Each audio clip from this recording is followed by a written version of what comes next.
So, Prabhu, when you started FFE 17 years ago, what were you and Poonam thinking? What were your thoughts behind this? Okay, actually, the decision to do something like FFE happened more than 17 years ago. It happened actually in 1990 when we had a successful liquidity event with the first company that I founded. And we had just sold the company to Cadence Design Systems. And we suddenly found ourselves with more money than we had ever had in our lifetime, and enough that we didn't know what we would do with the rest of our lifetime. So at that point in time, the question that we asked ourselves is, what are we going to do with this, this newfound wealth that we have, and how can we best put it to use? So the thought that came was, it's okay to enjoy a better standard of life for ourselves, but beyond that, we should be definitely looking at doing something for others. So a pledge that Poonam and I made just about that time frame was that we're going to make sure that we have a meaningful impact on the lives of over 10,000 children in India. And we did not know what we meant by meaningful impact. We just said we need to have meaningful impact. Over the next few years, that pledge evolved into how we're going to go about doing it and what we're going to do. That's when we picked on the idea of Foundation for Excellence and the notion that we should find the very bright scholars who are not able to afford their college education based on their parents' means, and that we must find a way to reach them and support them. So that's what was our initial idea behind the Foundation for Excellence. That's amazing. So how has your vision materialized in these 17 years?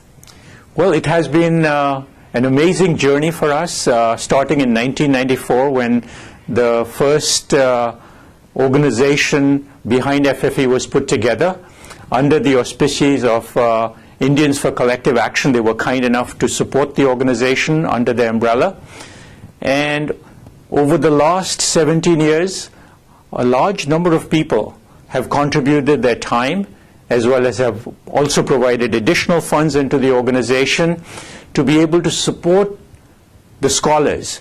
The whole process of finding these scholars, this process of making sure that the scholars meet the criteria that we had set, and being able to send the funds to the scholars such that they can actually achieve their education, requires structure, requires organization.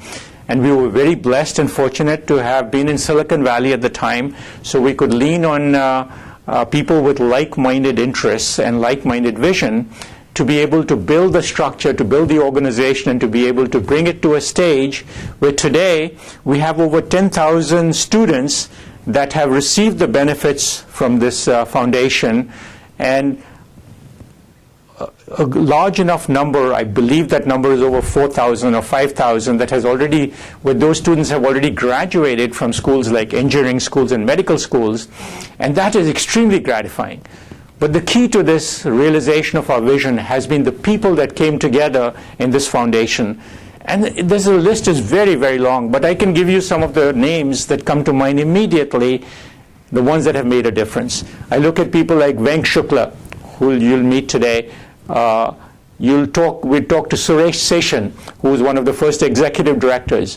People in India like Sudha Kiddo, Professor Rishi Krishnan, Kailash Joshi, Ram Reddy, Nikhil Balram.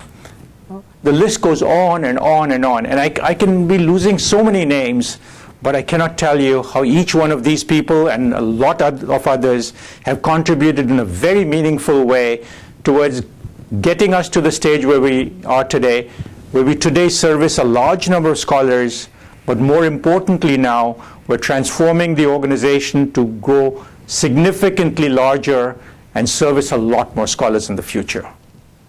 But you're right. I hear you saying it when you say it's been an amazing journey. Thank you so much, Prabhu. Thank you much, Goel.